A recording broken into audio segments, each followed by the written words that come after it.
첫째는 나를 설명하는 대표 브랜드 중 하나가 1일 1 짐승이었다. 나의 SNS에 꾸준히 동일 해시태그 샵 짐승 야생동물로 기록을 올리다 보니 그게 나를 설명하는 키워드가 되어가고 있었다.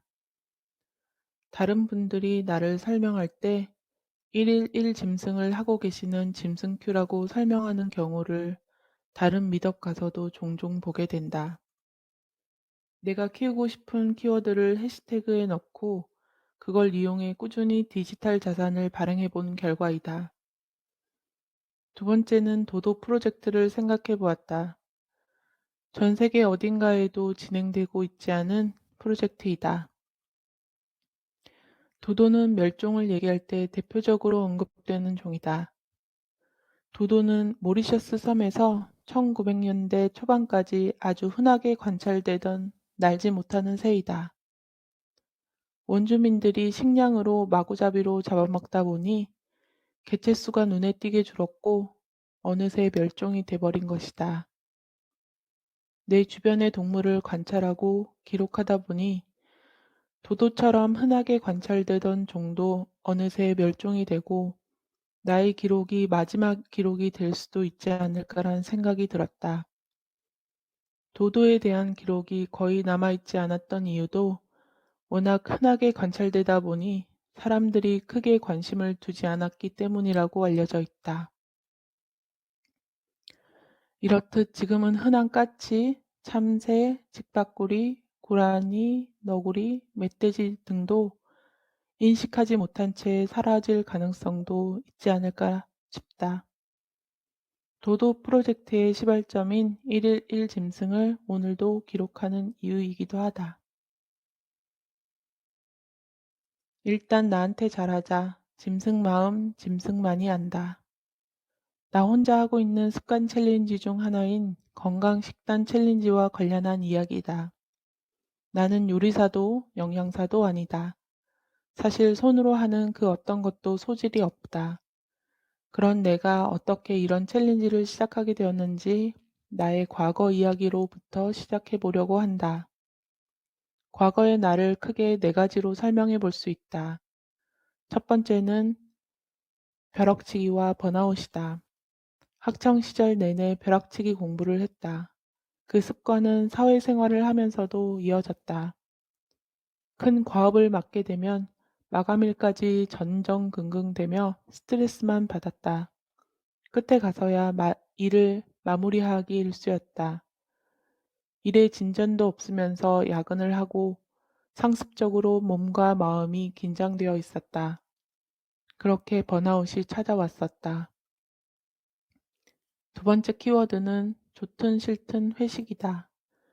회식도 업무의 연장이란 말 들어보셨을 것이다. 결혼 이후에는 좀 자유로워진 편이지만 미혼일 때는 내 의지와 상관없이 회식에 참여했던 것 같다. 사실 코로나 전까지도 내가 다니는 회사에서 연세가 있는 윗분들은 회식에 빠지는 사람에게 눈치를 주기도 하고 뒷말을 공공연하게 하기도 했다. 물론 나도 술을 즐기지 않는 것은 아니다. 그래서 내가 이전에 다녔던 직장에선 마음 맞는 사람들끼리 술 먹는 모임이 별도로 있긴 했다. 이 모임의 특징은 누군가 번개를 치면 술자리가 마련되었다. 중간에 집에 가더라도 붙잡지 않았으며 다음날 출근해서 절대 전날 술 먹은 얘기나 해장을 같이 한다던가 이런 일이 없어 편했었다. 세 번째 키워드는 정답이 없는 육아이다.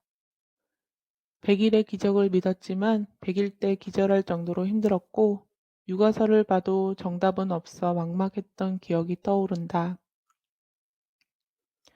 하나의 생명체를 길러내는 이 고귀하고 숭고한 과정이 이토록 힘든 시간들이 동반되는 구나 참 몰랐었다.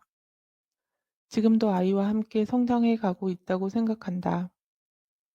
아이가 어렸을 때는 직장에서 자리 잡기 위해 일도 많고 스트레스도 많았던 시절이라 정답이 없는 육아를 해가면서 자존감이 바닥친 적도 많았던 것 같다. 직장을 다니면서 내 커리어를 계속 유지하는 게 맞나? 그보다는 아이라도 제대로 키워내는 게 더 중요한 게 아닐까? 시간이 지난 지금 나도 다수의 분들처럼 세상에서 가장 잘한 일이 아이를 낳고 길러내는 일이라고 생각한다. 더 나아가 이 드넓은 우주에서 각기 궤도가 다른 행성인 아이와 내가 서로 만났고 함께한 시간을 통해 서로 덕분에 행복했다라고 눈 감을 때 얘기할 수 있으면 좋겠다는 생각이 든다. 마지막은 나의 착한 컴플렉스 이야기이다. 나는 태어나서 형편이 좋지 못했고 엄마도 건강이 좋지 못해서 외가에서 초등학교 들어갈 때까지 외할머니 손에서 자랐다. 첫 손주이기도 해서 예쁨을 많이 받았고 하지만 일찍부터 남의 눈치를 잘 살피는 편이었고 내 의견을 잘 표현하지 못하는 편이었다. 그렇게 나는 남의 시선과 남이 느낄 감정을 알아차리는 데 초기 발달하게 되었다. 그렇게 성장하다 보니 사람들 간의 건강한 관계를 맺는 게 서툴렀고 상처도 많이 받았다. 나약해진 나를 재물 삼아 직장 내 괴롭힘에 시달리기도 했고 그렇게 나는 점점 지워지고 있었다. 그 위기에서 나를 구하기 위해 멈춤을 선택했고 두 번째 육아휴직을 하게 되었었다. 휴직 기간 동안 반년간 상담도 받고 도서관에서 다양한 강연도 들었다. 그때 우연히 도대체라는 필명을 쓰는 작가의 강연을 들을 수 있었다.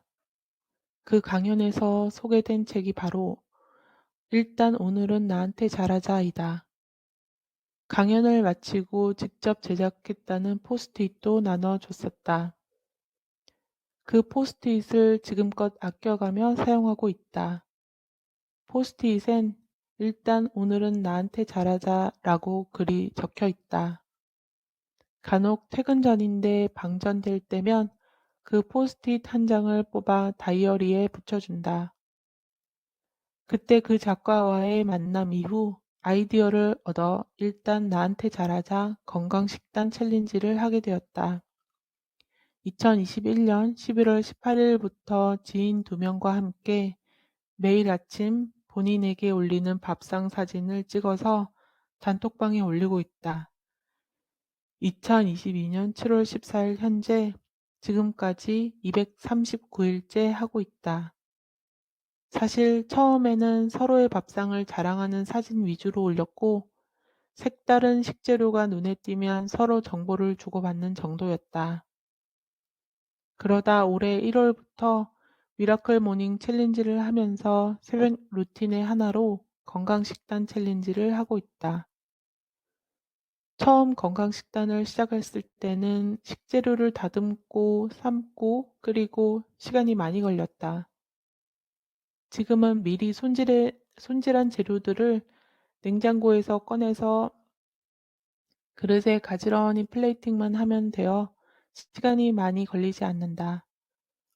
건강식단을 하게 되면서 달라진 점은 우선 나에게 정성스레 나를 위한 밥상을 대접하는 이 행위가 얼마나 가치 있는가를 알게 된 점이다.